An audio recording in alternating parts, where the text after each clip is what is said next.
राम राम सभी भाइयों को। गुड मॉर्निंग भाई लोग। और कैसे हो आप सब? तो आज मैं सोचा मैंने आपको बता दूं, जो दुबई में है बहुत लोग जब बाइक राइडर के काम में आना चाहते हैं या किसी भी काम में आना चाहते हैं तो उनको दूर से ये लगता है कि हाँ भाई, पैसा बहुत है दुबई में।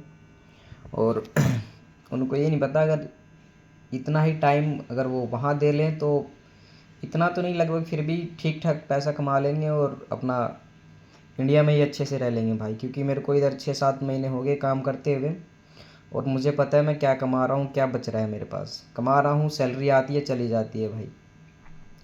ठीक है। तो स्पेशली आज मैं बात करूँगा बाइक राइडर के जॉब के लिए और मतलब रिलेटेड थोड़ा बहुत जैसे। तो इधर अगर काम कर रहे हो बाइक राइडर के जॉब में तो पहली प्रॉब्लम है इधर की रोड एक्सीडेंट्स। ठीक है। तो इंडिया की तरह यहाँ पे रोड नहीं है कि आप स्लो चलाओगे आप या फिर मतलब नॉर्मली वहाँ कोई रूल रेगुलेशन फॉलो करता नहीं, अपनी मर्ज़ी से सब चलाते हैं।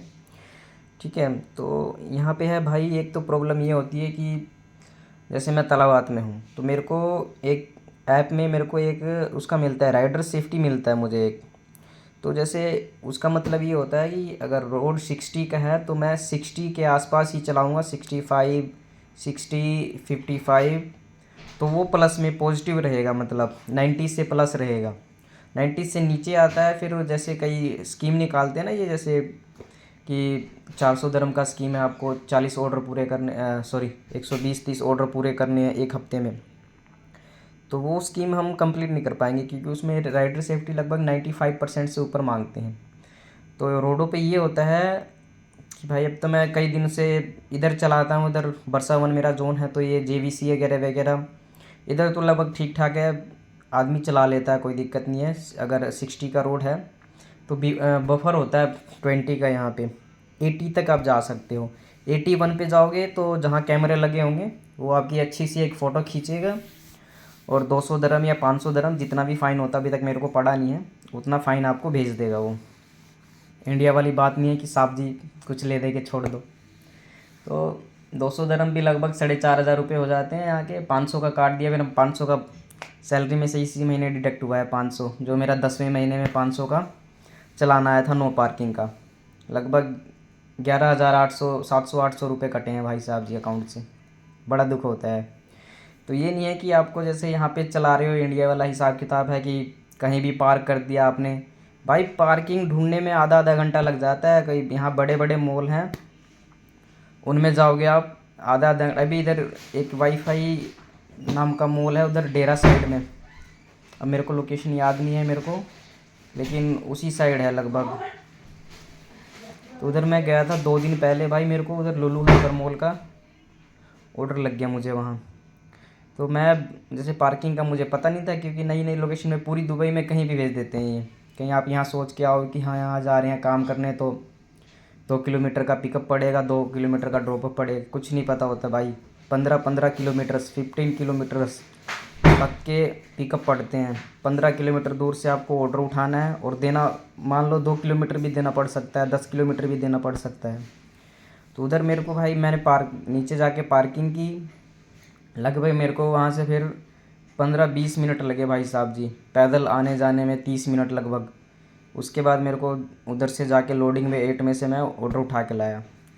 तो अगर फिक्स जोन में काम होता है ना तो बंदे को सारी चीज़ों का नॉलेज होता है कि कहाँ पार्किंग है कहाँ नहीं है। उधर मेरे को पार्किंग का पता नहीं था। एक से पूछा, बोलता भाई मेन रोड पे जाना पड़ेगा, दोबारा आपको घूम के इधर से और फिर उधर से आके फिर लोडिंग बे 8 में पार्क करना पड़ेगा उस तरफ से। मैं कहा अब नहीं यार, कौन जाएगा दोबारा। तो पिकअप की प्रॉब्लम हो गई। पिकअप भाई आपको कहीं सोच के कोई आता हो, मैं भी ये सोच के आया था 2-4 किलोमीटर 5 किलोमीटर दूर का ऑर्डर देंगे, ड्रॉप अप देंगे, मुझे पता ही नहीं था भाई इधर लगभग 35 किलोमीटर्स तक का ऑर्डर दे देते हैं आपको कि बरसा यहाँ से ऑर्डर पड़ गया आपको, एयरपोर्ट का पड़ जाएगा उधर जो दुबई का, वो क्या नाम है यार, दूसरा एयरपोर्ट, एयरपोर्ट का नाम भूल गया मैं उसका, हाँ अल मखतूम एयरपोर्ट, वहाँ तक का भी दे देते हैं। 35 किलोमीटर 32 किलोमीटर उधर जाने के बाद फिर आपको ऑर्डर भी नहीं पड़ेगा, उधर से 32 किलोमीटर दोबारा आपको वापस आना पड़ेगा। लगभग 70 किलोमीटर तक का आपको, और पैसा लगभग 32 किलोमीटर 30 किलोमीटर का दे देते हैं लगभग 6 दरम 13 दरम का ऑर्डर होगा, लगभग 14 दरम का। ठीक है, पिकअप का कोई नहीं है इनका, सिस्टम पे ये बैठे होते हैं भाई। इनको अगर बोलो कि 15 किलोमीटर है 20 किलोमीटर है तो ये कोई सुनवाई नहीं करते। ये जो तलाबात वाले हैं ऊपर जो सिस्टम पे बैठे हुए हैं जिनसे हमारी बात होती है, कॉन्टैक्ट नंबर तो है नहीं, बेचारे उन्हें ना इधर का छोड़ा है ना उधर का छोड़ा है। अगर आपके साथ कोई प्रॉब्लम होती है, कोई कॉन्टैक्ट नंबर पे फ्रेश चैट पे बात होएगी आपकी, उनसे बात करो, बोलो कुछ और तो सुनते कुछ और हैं वो। 15 किलोमीटर हो, 18 किलोमीटर हो, 17 किलोमीटर हो, इतने बहुत कम ऑर्डर पड़ते हैं, लेकिन पड़ जाते हैं, ऐसी बात नहीं है, नॉर्मल चीज़ है ये। 15-15 किलोमीटर के बहुत पिकअप उठाए हैं मैंने। 7 किलोमीटर 8-10 किलोमीटर ये तो इसमें पड़ जाए तो इसमें खुशी होती है भाई, चल 7-8 किलोमीटर का ही है, ज़्यादा दूर का नहीं है। 14-15 किलोमीटर के भी पड़ जाते हैं तो वो कैंसिल भी नहीं करते हैं, आपको जाना पड़ता है, ऑर्डर उठाना पड़ता है, कंप्लीट करना पड़ता है। दूसरे नंबर पे जो है रेस्टोरेंट्स वालों की बात आ गई। अगर किसी रेस्टोरेंट का ऑर्डर पड़ा है आपको, अगर वो रेस्टोरेंट वाला अगर आपको 1 घंटा भी वेट करवाए तो आप कुछ नहीं कर सकते हो आप कस्टमर, क्योंकि यहाँ पे एक दो रेस्टोरेंट है जो पहले ऑर्डर उठाओगे 20 मिनट दिखाएगा कि 20 मिनट में रेडी हो जाएगा। ठीक है, 12 बजे आपके पास ऑर्डर आया, जैसे 12:20 तक का टाइम दिखाएगा कि आपको रेडी मिल जाएगा। ठीक है, उसके बाद 12:20 पे भी वो रेडी करके नहीं देते हैं। उसके बाद फिर फ्रेश सेट पे बात भी नहीं कर सकते हो, क्योंकि जो पिकअप टाइम होता है ना, उससे 15 मिनट बाद तक आपको वेट करना पड़ता है, तो वो लगभग 35 मिनट तक चला जाएगा आपका। 12:35 तक आप कुछ नहीं कर सकते, वहाँ बैठना पड़ेगा 35 मिनट। फिर 5-7 मिनट आपको, जैसे आप फ्रेश चैट पे बात करोगे तो आपसे पूछेंगे कि हाँ ऑर्डर का ये क्या है मसला, वेंडर से पूछ के बताओ कब तक ऑर्डर रेडी होएगा। अब बोलोगे उनको कि ये 5-5 मिनट बोल के इन्होंने 40 मिनट लगा दिया है। ठीक है, तो उसके बाद भी वो कुछ नहीं कहेगा आपको, वेंडर से कहेगा कि बात करवाओ मेरी। वो बिजी इतने होते हैं भाई, उनके पास काम इतना होता है, वो बात बुत करते नहीं हैं, तो वेंडर से बात नहीं होएगी आपकी। बाद में आपका जो फ्रेश चैट वाला है जिससे आपकी बात होएगी, तलाबात का एजेंट कस्टमर केयर का, वो बोलेगा कि कोई नहीं आप 10 मिनट और वेट करो। 40-10-50 मिनट लगभग हो जाएंगे आपको। 45-50 मिनट, मैंने एक रेस्टोरेंट है वहाँ लगातार 3-4 बार भाई, मतलब 2-2 3-3 बार वहाँ का ऑर्डर पड़ा है मेरे को, और 45-50 मिनट लगातार वेट किया है मैंने। एक बार झगड़ा भी हो गया था वैसे तो, बातचीत मतलब नॉर्मली, तो ये भी प्रॉब्लम होती है इस पे। आपके ऊपर को मतलब कस्टमर केयर वाला कुछ नहीं बोल सकता है आपको। ठीक है, आपको मतलब ये नहीं बोलेगा कि हाँ ऑर्डर हम कैंसिल कर रहे हैं, आप दूसरा ऑर्डर उठा लो, दूसरा ऑर्डर मिल जाए आपको, नहीं, वो करना पड़ेगा। अगर आप कम लेट होते हो, जैसे आपने कहीं से ऑर्डर उठा लिया, आपको वॉशरूम हो चाहे खाना पीना हो, मतलब वॉशरूम जैसे लग गया 10-15 मिनट, अगर कहीं लेट हो गए आप, तब आपको कस्टमर केयर का फ़ोन आएगा। फिर आपको वो बोलेगा कि आपको ये ऑर्डर इतने टाइम में डिलीवर करना था, आप लेट क्यों हो गए। पर कोई भी किसी भी कंट्री का हो, जैसे कस्टमर कॉल करता है, उसने भाई मेरे को बोला कि आप इतना लेट क्यों हो गए हो, मैं आपकी कंप्लेन करूँगी। मैं ऑर्डर लेके गया, उसके बाद भी वो फ़ोन पे कंप्लेन कर रही थी भाई साहब जी। तो कस्टमर केयर वालों ने वैसे तो मुझे कुछ नहीं बोला, उन्होंने निपट लिया, जो भी है उनका चलता रहता होगा यार। तो ये हो गया। ठीक है, बात है एक्सीडेंट की। ठीक है, रोड 60 का है, 80 तक आप चला सकते हो, 81 पे आपका एक्सीडेंट हो मतलब फ़ाइन आ जाता है। रही बात प्रॉब्लम ये कहाँ आती है कि कई जगह जहाँ कैमरे नहीं लगे हैं ना, वहाँ पे लोग कार वाले हैं, लगभग वो अगर 60 का रोड है, 80 तक लिमिट है, 75 तक उस पर हम भी चलाते हैं, जैसे 75 से ऊपर थोड़ा वैसा रहता है कि परफॉर्मेंस घटने लगती है हमारी तलबात की, रोड राइडर सेफ्टी की। वैसे तो 70 के बाद भी घटती होगी, पहले मैंने इतना नोटिस नहीं किया, लेकिन 75 से नीचे नीचे चलाते हैं तो नहीं घटती है। जैसे 90 है तो 90 ही रहेगी वो। तो कार वाले हैं भाई, वो चलाएंगे लगभग 80-85, कैमरे नहीं हैं, 80-85 चलाते हैं 60 के रोड पे। तो प्रॉब्लम ये आती है कि हमें भी उनके साथ चलाना पड़ता है, क्योंकि अगर डबल लाइन हो तो उसमें भाई पीछे से गाड़ियाँ जिस स्पीड से आ रही हैं उसी स्पीड से भगाना पड़ेगा, क्योंकि ये तो है नहीं कि आप साइड में खड़ा कर दोगे हाँ भाई तू निकल।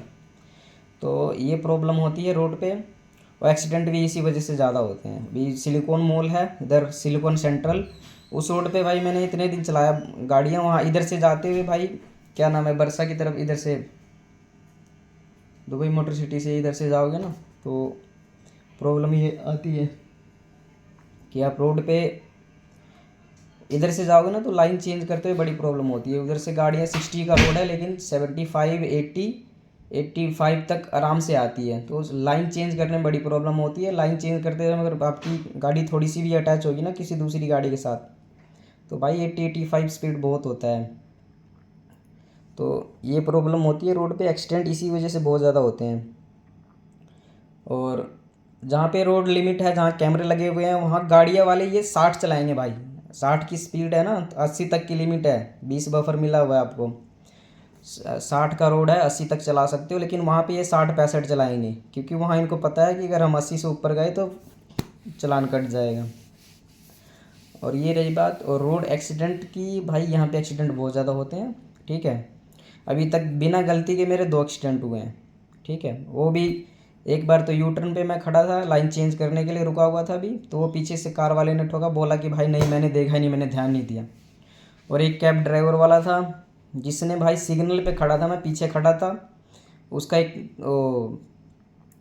कस्टमर भी बिठा रखा था उसने, एक मतलब हाँ जो भी है कस्टमर ही बोलो, तो उसने भी भाई उसने बोला उसने कि पीछे देखो कोई है तो नहीं, उसने पता नहीं कैसे देखा, बोला कि शायद उसको कि नहीं है, उसने बैक मारा, बैक मार के ठोका भाई साहब जी गाड़ी। तो अभी तक बिना गलती के, आप अगर गलती करते हो और 100 के रोड पे हो, 110 की गाड़ी आराम से चलती है 100 पे, 110 हाँ नॉर्मली आराम चलती है भाई। स्लो लाइन में चलाओगे तो आप 100 का रोड है तो 90-95 चला सकते हो ट्रक वाली लाइन में, पर आपको ऑर्डर कंप्लीट ज़्यादा करने होते हैं तो जल्दी रहती है कि हाँ भाई अब स्लो वाली लाइन में 70-80 की स्पीड में कौन चलाएगा। तो 2 लाइनें छोड़ के तीसरी लाइन में लगभग ज़्यादातर बंदे चलाते हैं, दूसरी तीसरी लाइन में, क्योंकि पहली दूसरी लाइन में तो ज़्यादातर ट्रक चलाते हैं लोग, जो बड़े बड़े ट्रक होते हैं वो चलते हैं, और चलते हैं 70-80 की स्पीड में वो भी चलते हैं 100 के रोड पे। तो ये प्रॉब्लम होती है। तो गाड़ियों का है भाई, एक्सीडेंट बहुत होते हैं यहाँ। दूसरे नंबर पे आ जाते हैं भाई टेम्परेचर की, यहाँ पे मौसम की। तो गर्मियों में यहाँ पे बहुत ज़्यादा बुरा हाल होता है भाई, पूरे दिन पसीने चलते हैं, क्योंकि अभी मार्च चल रहा है, लगभग 19 तारीख होगी आज, और इधर अभी तक मतलब दिन में नॉर्मल टेम्परेचर है और रात को अभी तक मतलब ठंड लगती है गाड़ी चलाते हैं तो अभी जैकेट डाल के ही चलाना पड़ता है। लेकिन गर्मी पड़ेगी, 1-2 महीने बाद से गर्मी पड़ेगी, अगले महीने से स्टार्ट हो जाएगी, तो पूरे दिन पसीने आते हैं भाई, गर्मी इतनी होती है ना। इधर गला जैसे वो पड़ जाती हैं, क्या बताऊँ, दर्द होने लगता है गले में, हाथ के इधर चमड़े ऊपर वाले सूख जाते हैं, इतनी गर्मी होती है भाई। और धूप में जब सिग्नल पे खड़े होगे ना तब बुरा हाल होता है सबसे ज़्यादा। तो रोड्स ऐसे है भाई, शुरू के 15 दिन तो मुझे जो ऐप है ना, ऐप के थ्रू भी देख के भी चलाने में दिक्कत होती थी भाई।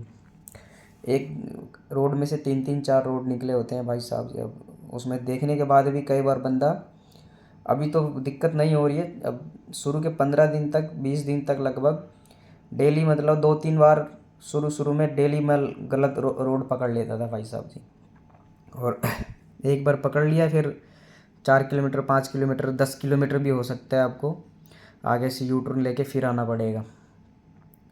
तो रोड में जब भी प्रॉब्लम होती थी, अब तो ठीक है फ़िलहाल, अभी भी बाई चांस कभी कभी अगर ध्यान ना दें या थोड़ा बहुत भी कन्फ्यूजन रहे तो रोड हो जाता है, दूसरी लाइन चेंज हो जाती है। और इधर पार्किंग की भी बहुत प्रॉब्लम होती है भाई, जैसे बाइकें हम लोग कट पे ही खड़ी करते हैं, पार्किंग होती है उसके कट पे ही खड़ी करते हैं, और वहाँ भी आरटीए वाला मतलब वहाँ वो लीगल नहीं है भाई, वो भी इलीगल है, फ़ाइन उसका भी आता है, लेकिन वो आरटीए वाले की थोड़ी वो होती है, मर्जी होती है, तो फ़ाइन देता नहीं है, ज़्यादातर बार छोड़ देता है। अगर आरटीए वाला फ़ाइन दे रहा हो और कट पे गाड़ी लगी है तो ज़्यादा चांस होता है कि छोड़ दे, लेकिन वो देता भी है फ़ाइन, कोई दिक्कत नहीं है। और दुबई में भाई अब पता नहीं मेरे को तो इतना, लेकिन बहुत कम जगह बाइक की पार्किंग है, ठीक है। तो वहाँ और वो जो भी होटल वाले हैं या बिल्डिंग वाले हैं, टावर वाले हैं, वो बहुत जगह पार्किंग देते नहीं है भाई, वो सीधा बोलेंगे अंदर पार्किंग नहीं है, बाहर आप खड़ी कर लो उस पर रोड पे ही पेडिस्ट्रियन पे। और उस पेडिस्ट्रियन पे भी मेरा 500 का फ़ाइन आया था उस टाइम। तो पेडिस्ट्रियन पे ही खड़ा किया था, 500 का फ़ाइन आया था। बहुत बंदों का है भाई, महीने में 2-2 3-3 फ़ाइन आ जाते हैं। एक वो मेरा दोस्त ही है, उसको एक 400 का फ़ाइन आया हुआ था और 200 के 800 का फ़ाइन आया हुआ था उसको, एक महीने में ही। तो ये प्रॉब्लम होती है, 800 का फ़ाइन आ जाएगा, 1200-1500 रुपये बचने होते हैं। तो कमा के बचाओगे क्या, वो बराबर हो जाएगा भाई फिर तो यही प्रॉब्लम होती है भाई। इधर पार्किंग नहीं है, ऐसी वैसी जगह पार्क करोगे या रोड पे फुटपाथ पे पार्क करोगे तो फ़ाइन आएगा ही आएगा। और शुरू में भाई एक यहाँ आने के बाद, दुबई आने के बाद बहुत से बंदे भाई इंडिया वाले जो आते हैं ना, ज़्यादातर इंडियन है जो, वो 50% भाई छोड़ के चले जाते हैं। लाइसेंस वगैरह लेते हैं, यहाँ बैठ के खाएंगे जब तक ठीक लगेगा। गोल्डन डेज होते हैं उनके। लाइसेंस मिलने के बाद जब वो रोड पे निकलते हैं ना, तो गाड़ियाँ चलती नहीं है बहुत बंदों से भाई साहब जी। इतना रोड पे रिस्की इतना होता है। तो 50% लगभग 40% बंदे शुरू में ही छोड़ के चले जाते हैं। एजेंट का लाइसेंस वगैरह पैसा पे करते हैं, चले जाते हैं। बहुत बंदे 2-2 3-3 महीने रूम पे बैठते हैं। तो ऐसा नहीं है भाई, इधर दुबई में आते ही आपने लाइसेंस लिया, 4-4 महीने में लाइसेंस मिलते हैं भाई। मुझे 5 महीने में मिला था। गर्मियाँ इतनी होती हैं भाई, काम पे भी बहुत लोग नहीं जाते हैं गर्मियों में। अभी जो गर्मियाँ आएंगी, रूम पे बैठते रहते हैं। बहुत लोग आते हैं, लाइसेंस वगैरह लेते हैं, काम छोड़ के चले जाते हैं, दूसरे किसी काम में लग जाते हैं। तो बहुत प्रॉब्लम है भाई। इधर कोई वो नहीं है कि इधर आते ही मतलब हर कोई टिक जाएगा। वही बंदा टिक सकता है या तो जिसको भाई ज़्यादा प्रॉब्लम हो घर पे, ठीक है। वो जो नॉर्मल बंदा हो, खा पी रहा है, घूम रहा है, मतलब पैसे मिल रहे हैं उसको घर से, उसके लिए नहीं है भाई इधर आएगा। वो उसके बस का है नहीं बाइक राइडर का काम, इधर से वापस जाएगा। जिसको प्रॉब्लम हो रही है, पैसे की बहुत ज़रूरत है, उसके लिए जैसे ये लगा लो भाई लास्ट बिल्कुल चांस, मतलब कि हाँ भाई मैं कर लूँगा, मैं कैसे भी कर सकता हूँ मैं, ठीक है। रोड पे रिस्क ले सकता है वो, तो वो बंदा यहाँ टिक जाएगा जिसकी मजबूरी हो, ठीक है। नहीं तो भाई पैसे जिसको मिल रहे हैं, नॉर्मल है बंदा, खा पी रहा है, घूम रहा है मज़े में, तो उसके लिए नहीं है भाई कि वो यहाँ आएगा, घर वालों के भी पैसे बर्बाद करेगा, दोबारा वापस जाएगा। तो ये है प्रॉब्लम, बहुत सारी हैं भाई, बता नहीं सकता मैं, मेरे को याद नहीं आ रही है, ठीक है। लिख के भी नहीं रखा हुआ है मैंने। तो ये नॉर्मल अभी 3-4 चीज़ें बता दी मैंने। रोड एक्सीडेंट्स बहुत होते हैं, ठीक है। गर्मी बहुत ज़्यादा पड़ती है यहाँ पे, ठीक है। और पार्किंग की भी बहुत प्रॉब्लम है, रोड पे पार्किंग नहीं मिलती है, फ़ाइन भी आता है उसका, फ़ाइन की भी बड़ी दिक्कत होती है। जिस महीने फ़ाइन पड़ेगी उस महीने ये लगा लो फिर सैलरी का कोई पता नहीं चलता है। शुरू में दिक्कत होती है रोड पे, 15-20 दिन तो पता ही नहीं चलता है कैसे चला रहे हो, कैसे नहीं चला रहे हो, मैप में देख के भी नहीं चलता है, ठीक। और रेस्टोरेंट वालों का बता ही दिया मैंने आपको, 40-40 50-50 मिनट, 1-1 घंटा अगर कई बार वेट करवा देते हैं वो। दिन में अगर ऐसे 2-3 ऑर्डर पड़ गए, उस दिन फिर 100-110 दिरहम का काम होएगा 12 घंटे में भाई, 11-12 घंटे में। अच्छे से काम करवाते हैं तो 150-60 का काम हो जाता है। जिस किसी ने ऑर्डर कैंसिल करवा दिया, ठीक है, या रेस्टोरेंट पे लेने गए, वहाँ ऑर्डर कैंसिल हो गया, वेट करने के बाद ऑर्डर कैंसिल हो जाता है, उसमें फिर प्रॉब्लम आती है, ठीक है भाई लोग। थैंक यू, बस इतना मेरे को बताना था अभी फ़िलहाल। कुछ और बाद में याद आएगा तो पूछना, मैं बताऊँगा। ओके, थैंक यू भाई लोग।